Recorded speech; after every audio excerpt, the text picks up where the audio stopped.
Hello, I'm Soykan, welcome back to my second channel geography video. This is a series where I talk about geography and the world and stuff. And today, I figured I'd do something I haven't done in quite some time, maybe a year or so, and that's just kind of an unstructured, hands-off geography of Soykan video. So, honestly, for the last year or so, we've had pretty focused topics for each of these videos. And I think that's a good change in general. I think it's a positive thing. But there are some times where I want to go back to the old style and just be like, let's just explore maps and talk about some fun facts. So I figured, given that one of the most common questions I get, especially after a travel video like I just uploaded, is Toycat, why do you travel? When do you travel? How do you travel? And where are you traveling in the future and in the past? And I figured I could at least answer one of those questions of today's video and answer where I'm traveling in 2019 and a little bit on the why and about what I know so far and kind of just explore a little bit to learn a bit more, because obviously I learn more about each place just before I go. When you stack multiple trips in front of each other, it kind of makes sense that way. But where am I traveling in 2019 so far? Because I have four separate things, I guess, planned so far, at least partially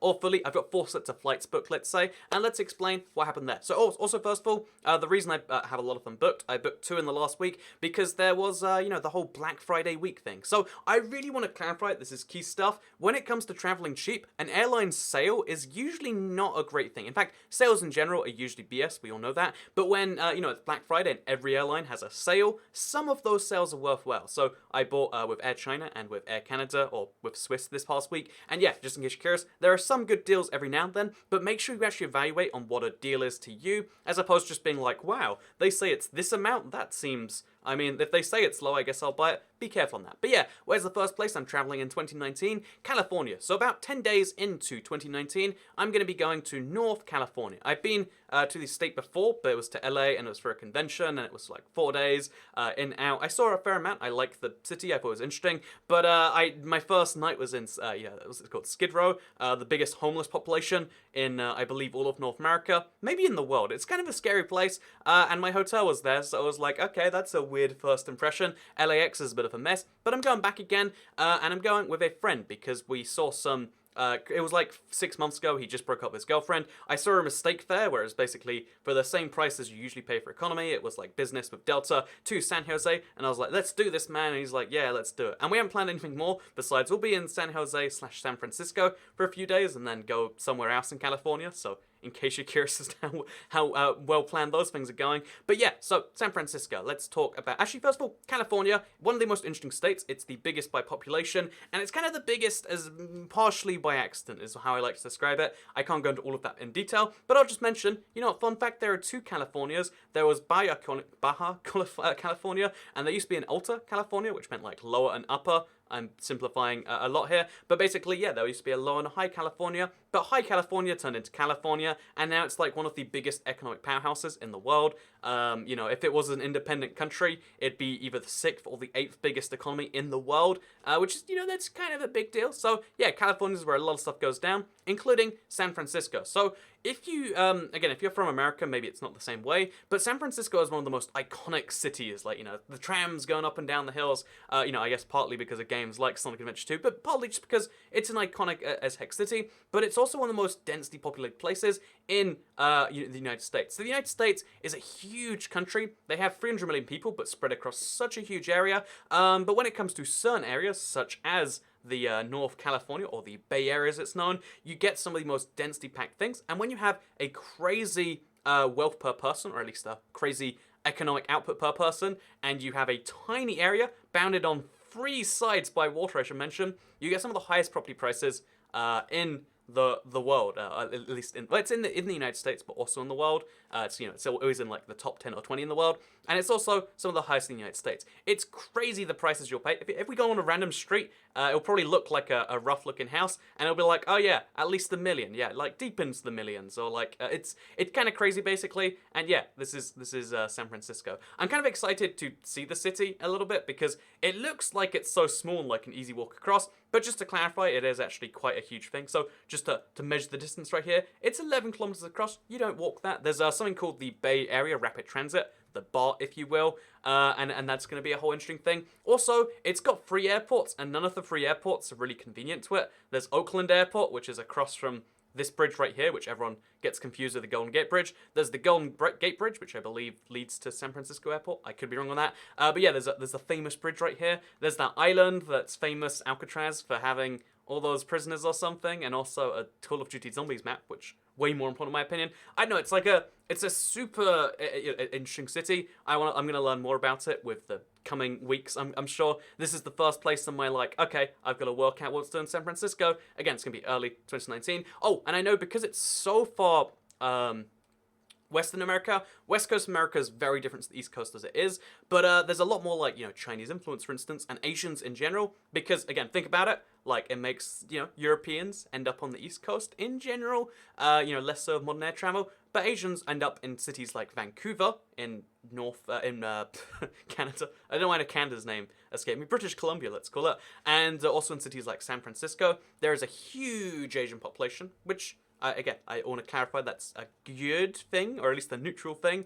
And yeah, with that said, that is San Francisco. Hugely interesting place. Don't know too much about it. Although actually, here's one thing. Sometimes I just like to zoom in around, which is what we're kind of doing today. While I was just kind of doing that, I noticed that okay, so you look around, you're like, okay, this is a fairly normal place. But sometimes when you're just kind of zooming in randomly, you find places and you're like, oh yeah, so what is with this place? So I've lost it.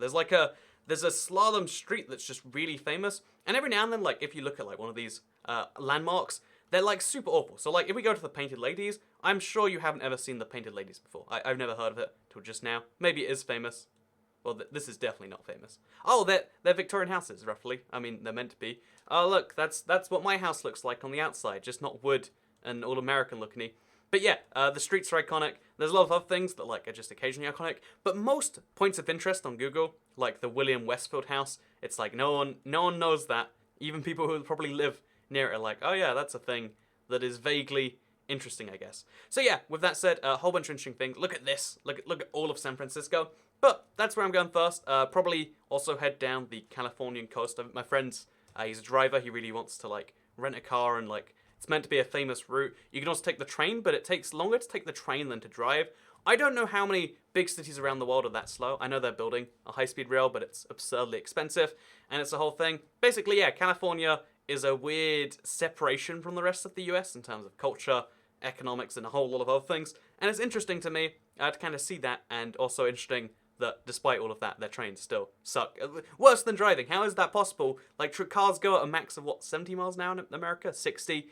Maybe 80, and it's so how can the train having it, oh, whatever. Anyway, with that said, let's move on to the next place. So after I return, so again, following back from San Jose to London via, I think it's via either Atlanta or Minneapolis. I've been to Minneapolis before, great city, big fan of Minnesota. It's like American Canada. I think that's offensive. So after that, later on in January, I'm actually heading to Canada, because January is just North America month. So it's at the end of January, the start of February. It was a deal with, I believe, Swiss, in case you want to know the background, so this is actually the weirdest thing. It counts as a deal, kind of like the the Dublin £43 flight. It counts as a deal where I'm flying from Zurich to Geneva. Pretty short distance, except I'm flying via Canada. Again, don't question me on this one. So I'm flying to Montreal with Swiss Airlines. Excited to see that. It's their business cabin or whatever. They're famous in Europe for at least amongst places I read, for being really good, but I've seen no substance to back that up. I sometimes look at airlines so, what's the best one? If you have to spend a lot of money with the airline, it's, especially in the higher the premium cabin, the more they can differentiate themselves. And it's there's nothing amazing looking about Swiss. I'll find out if that's true for sure, because they've got a reputation that doesn't match anything I've seen. It's weird. I'm going to Montreal with Swiss. Montreal, I know a lot of people want me to say it that way, or Montreal, or whatever you want to, I'm sorry, I'll work it out. But yeah, I'm going to Montreal for just under 24 hours. Pro tip here, again, this is I'm using a lot of different loopholes. If you stay in a city for less than 24 hours, it counts as a connection. More than 24 hours, it's a stopover. So I'm in Montreal for 23 hours, and then I'm flying, so again, I'm excited. They've got an underground city thing. It's pretty cool. It's like the Toronto Path, but there's casinos in there. There's just shop. You can basically, I'm going to go underground and I'm not going to come up for a very long time. Love underground cities, especially in Canadian winter. Canadian January. That's almost peak winter, right? Or exactly peak winter? I'm pretty sure that the end of January is peak winter, right? So going to be awful. But that, in terms of temperature, until I go underground, because it's It's called climate control, but I think it's just, yeah, it's heated down there. Gonna be nice and warm. Then a little bit after I get into Montreal, I'm gonna be leaving Montreal and I'm gonna be going to Calgary. So I said something a while ago about wanting to go to Montreal and Calgary. That's why this was such a perfect thing to like work out. It's like, oh yeah, it's a deal that goes, to Calgary, except most of the flights from, especially Switzerland, which has a big French minority, can you call it a minority? A big French people. There's a lot of flights between them and Montreal. So from there, get to Calgary. There's a few flights stay between Montreal and Calgary. Managed to get the timing right, so I got that 23-hour thing. Pretty awesome. And then I'm going to Calgary. A lot of people haven't recommended Calgary very much, but I find it to be an intriguing city. One, it's in Alberta. Alberta's just cold. I mean, I looked up the average temperature. The average daily high, the highest temperature you can expect in January is 0 degrees. If you get to freezing point, that's a good day. That's t-shirt weather like right now, which is kind of funny to me. So yeah, Calgary's in Alberta. Alberta is a cold state, and even though it's very low down, it's still that kind of a thing. So I'll be honest, my knowledge on Calgary isn't that great. Besides, it's in Alberta, and Albertans are very intriguing type of Canadian in a way that I'm hoping is going to be good. I usually hear positive things at least. I do know that there is a Loog in Calgary. This is the weirdest thing for me to like. I really don't understand why. It seems like I shouldn't like it, but there's something called a Loog. It's like a go-kart, but it's like self-propelled by gravity or some nonsense. Again, I'm sure it's meant for kids. In fact, I'm like 80% sure. They always have marketing of like a dad and his son or something, but this is the longest Loog track in the world, and I find that cool by itself. Like, that'll be a fun thing. Next to the Canadian Sports Hall of Fame. What a wonderful thing. So, yeah, that was the biggest, kind of draw on top of Calgary being an interesting city. Again, it's in Alberta. It's, the international airport. So, again, I like geography, but I also find the international, like, economic situation, the geopolitics, and the movements of stuff being interesting, like rises and falls of various cities. Calgary is one of those cities that intends to grow by using their airport. So they've got a huge expansion plan going, not just with Air Canada, who I'm flying with, but WestJet have a huge new operation going out of Calgary. They've got a bunch of 787s going with like proper... It's exciting stuff if you're in Canada and Calgary, I guess, or want to go to Calgary. They're flying to a whole bunch of new places, and Calgary is going to be one of the big expansion cities in North America, and that's kind of cool. So yeah, Calgary, it's exciting by itself. A few people have said like, there isn't much to do there. It's going to be an interesting city. They've got, unlike the underground pathways of Toronto and Montreal, they have raised pathways like in Minneapolis and St. Paul. So you go from building to building, like above the streets. In fact, actually, let's try and find it just right now. Let's see if that's a thing we can find. I'm sure we'll see like, yeah, there we go. I mean, it's a pretty bad example because it's okay. Let's just go up a few streets. They've got a raised version of that, which I find to be crazy cool. Again, it looks to me, based on what I've seen so far, a lot like Minneapolis.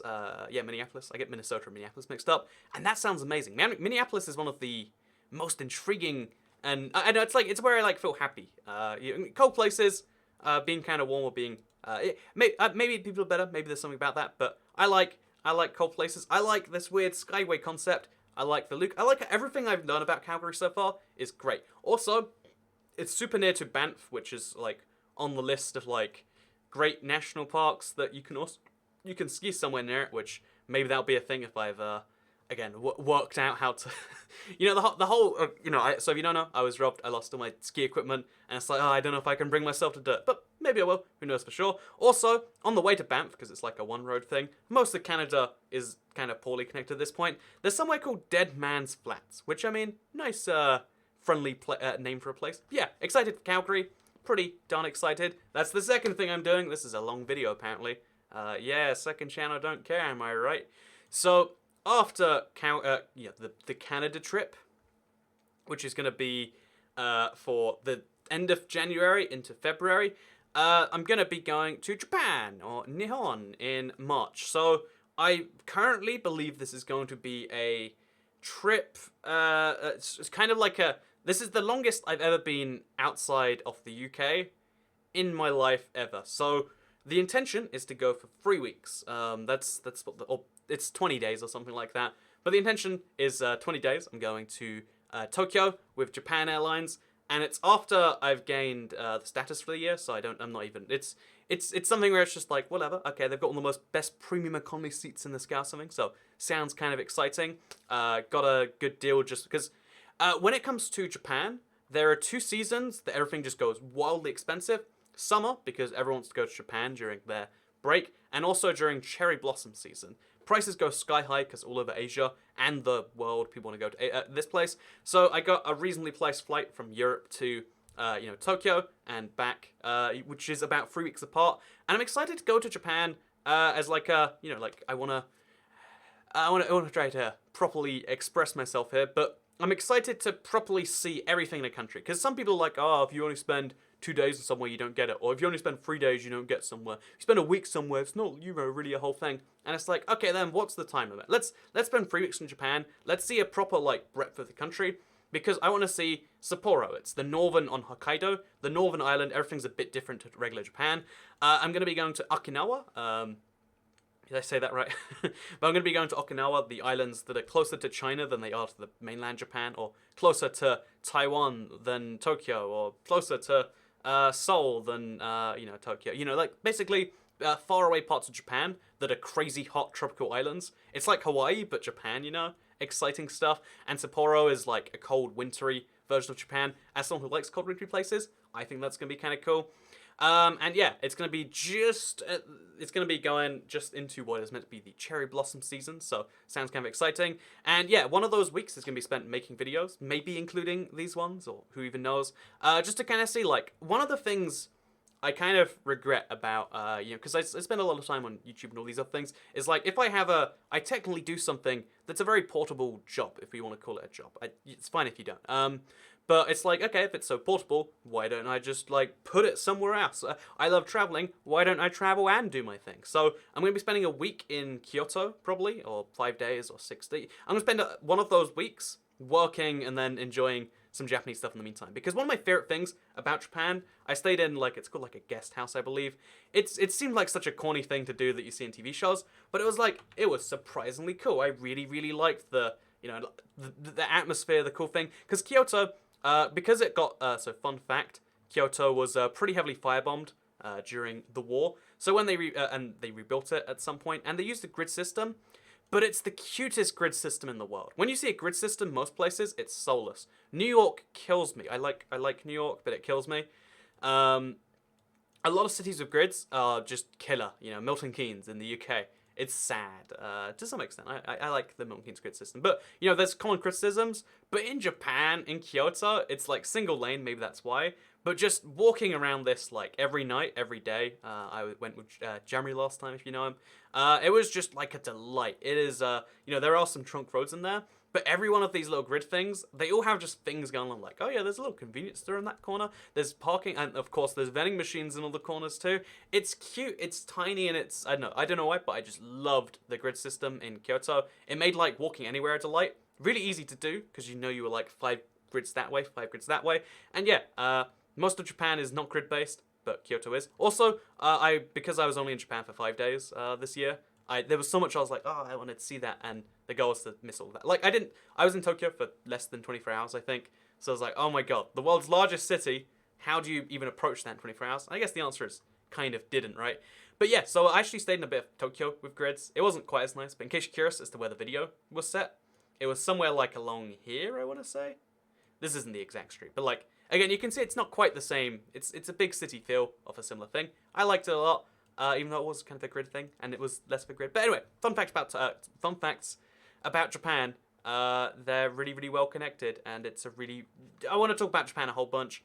And so yeah, like I said, just real quick. The only things that I've got properly planned so far is I'm going to Hokkaido, for sure, the island in the north, and the islands in the south.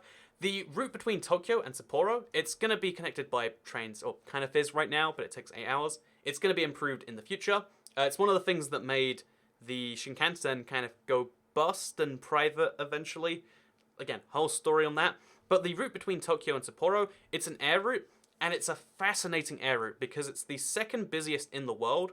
Literally tens of millions of people go between these 2 Japanese cities, and it's such a busy air route that they use wide-body aircrafts, like 747s even, it was at one point the biggest plane in the world, just to ferry all economy passengers from one to the other. Like if you live in Europe, North America, most of Asia, 737s are just the standard for getting people around. There's about 180 people going from one place to another. These two cities require, like, thousands of people an hour to be transported, and that's crazy. There's a flight every hour of the day, and that's still not enough, so they have 2 flights per hour sometimes, and that's still not enough, so they have wide-body planes, and I'm flying on a 777 between the two. If you care about planes, you know what that is. If you don't, then I've lost you with all these numbers, and I'll move on to where I'm going after, because the last thing I booked for 2018 so far, probably the last thing I'll do during the first half of the year, is an Air China sale. It was really, really aggressively targeted towards Germany, so I'm flying from Germany to China, So if you go on the Air China website, there's this really funny thing where, like, they advertise Hong Kong and Macau and Taiwan as being Hong Kong, China, Macau, China, and Taiwan, China. There's this big controversy where China insists that US airlines don't refer to Taiwan as being a country, they just call it a city, and same with Hong Kong and Macau. In Europe, we still can call it Taiwan. I don't know why there's the distinction there. But basically, yeah, all the US carriers call it just a city, and we call it what it is. And China just says Taiwan, China. But it leads to this really interesting situation where getting into China without a visa, at least for an EU citizen, I don't know about your territory, is kind of tricky. So I'm going through Beijing on the way out and through Shanghai on the way back. It's going to be a whole exciting thing. They've got one of the first hovering trains in the world. But, see, I'm going by Beijing on the way out. It's just going to be a 2-hour connection. I don't really see the city. But to get into China, you need a lot of visas. And even to transit through China, you need to have a visa of some form. It's a whole process. It's annoying. It's like Russia. It's just one of those countries, you got to fill out some paperwork or whatever and pay some money. However, if you transit through China to go to a third country, it's okay. Most countries are just like, if you're transiting, it's always fine. But in China, if you go through China to get somewhere else, it's fine. So if you go from, Kazakhstan to China to South Korea, and then South Korea to China to Kazakhstan. Oh no, I think it has to be via another country. So South Korea to Hong Kong to China to Kazakhstan, that's okay. And because you're leaving and coming back via a different country. Interestingly enough, though, I don't know why this is so weird to me, but if you go, say, Kazakhstan, or Germany in my case, to China, to what China considers China, it's still okay and still counts as a third country, despite being China. It's like, oh yeah, if you leave China to go to China, that's still okay under these rules. So yeah, I'm temporarily entering China for 2 hours in Beijing, and then on the way back, I'm temporarily entering China for, I think it's 16 hours in Shanghai. And again, it's the kind of like sing a second city a little bit kind of thing I'm looking forward to. Shanghai is one of the most absurd reputations for a city, and I don't know how to even approach it as a city. It's got to be one of the most, like, it's the most approachable part of China, but China is a pretty unapproachable country. Like, Shanghai is just one of those cities that, like, I always see the Deus Ex version in my head. It's a whole thing. I don't know how to approach it. But the main part of my trip, the main reason I'm going, in June, which is a terrible time to go to Asia, by the way, but it was when it fit best and when it was cheap, to go for Taiwan. So yeah, I'm going to Taipei, which is actually in Taoyuan City. But anyway, so I'm going to big airport here via China, and I'm kind of excited, assuming there's no, like, political breakdown. Like, China could invade China anytime, and then there could be a whole issue with my transit visa. Let's just hope that China and China get along for the next 8 months at least, so I can go there. Geez, so selfish. But no, more seriously, I'm really looking forward to Taiwan, because it's a more accessible version of China. It's China, but under a dictatorship instead of communism, until 30 years ago when they're free. But being under a dictator or oppressive government makes people pretty in line, so low crime, good food, Chinese food, they speak Chinese. They're Chinese people, but under a different government, but China doesn't believe it. Let's not go into Taiwan in this video, but I'm going to China, but not Big China, Little China. But I'm going to Little China via Big China, or Republic of China via People's Republic of China, and there's a whole bunch of funny ways to describe this, but I'm looking forward to going there. All I know is there's one huge long-distance railway across, Taiwan, from Taipei down to here, because most of the island is mountains. There's just a lot of mountains in the middle. There's a few little, villages and cities on the east side, but it's mostly west side based. They were first invaded by the Dutch, and there's a heavy Dutch influence in certain areas. And also, because Tainan City is one that intrigues me. Look at this area right here. Look at this. Look at this on a map. It's wild. You can even, because, you know, Taiwan is pretty cool. They let Street View in, unlike main China. It's like, oh yeah, if you want, you can see what this looks like on a map. And it's pretty, oh, this is actually a real street. See, also pretty cool, right? Like Taiwan, kind of excited about that by itself. But no, if we go into a random street just over here, you can see how it's, I don't know. It's just, it's a wild form of terrain. This feels like that scary Southeast Asia, not scary, but like, I don't know, something about this I'm excited for. And yeah, maybe expect a video from somewhere in Taiwan in June 2019. I keep saying 2018 in my head. But yeah, also, I'm flying with Air China, and my brother flew with Air China to Japan recently, and he hates it so bad. He said, at the airport, the officials took his camera off him. He had to, like, snap it. He had a whole issue. None of the people on the flight spoke English. Like, none of yeah, basically, we were saying, he had a terrible time. He got his flight delayed, blah, blah, blah.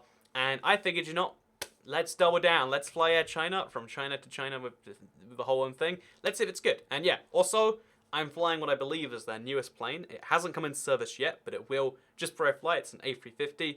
Exciting stuff. I'd love to talk about China and the whole aviation thing sometime, because a really interesting fact you might not know is the Chinese government dictates which Chinese airlines can fly from where to where.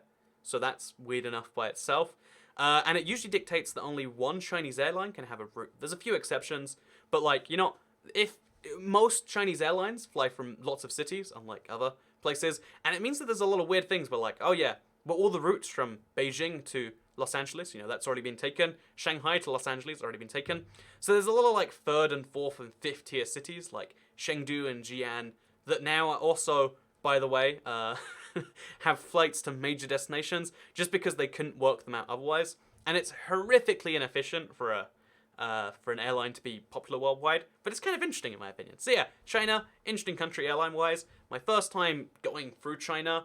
I would love to spend some time there as a whole, but again, it's inaccessible if you want to visit for its whole own reason. But yeah, going to Shanghai, going to Taiwan, and just to recap, in case you got this far on the video, somehow I just woke you up. Some people say my voice puts them to sleep, so thank you for that backhanded compliment, or right-handed insult. But yeah, so I'm going to the United States, going to Canada, going to Japan, and going to Taiwan, and via China. That's all I've got planned next year so far. There's one thing that I really want to do, and that's like one city that's like super high on my list, but just hasn't come up in any sales yet, is Kuala Lumpur, Malaysia. Really want to go because it's next to Singapore. You could just go to Singapore if you wanted to, but also because, again, I've heard it's very similar in a lot of ways, while also being distinct and interesting. Kuala Lumpur, as soon as there's a good deal, it's a thing on my list, because I have got a bunch of points still saved up. Avios is what they're called. With British Airways. And I also have an upgrade voucher, so I can use those things together to fly relatively inexpensively somewhere, in business if I want even. Basically speaking, it's just I have to work out the right place with the right availability at the right time. It's a whole thing. Gotta work that one out sometime. And yeah, this video, I hope that it explained what I'm doing in 2019 a bit better. I'm kind of scared that it's like, oh, you're kind of bragging right there about what you're doing. I'm very clear that, like, when it comes to traveling cheap and a lot, you have to be flexible, book in advance. That's why I'm just explaining what I've done right here. Like, okay, I booked things when they were at the very cheapest, found the right time of year, because the schedule was kind of wide open. I just kind of slotted things in and out to times where I believed I would be busy. And yeah, that's what I did. I hope that you all enjoyed the video. Maybe you learned a thing, or maybe you thought this is just Toycat telling you his travel plans. It's like when someone shows you their like travel photos. I don't know for sure, but I hope you'll enjoy the video. We'll return to our normal schedule whenever the next one comes out. Or maybe we won't, who knows. Goodbye.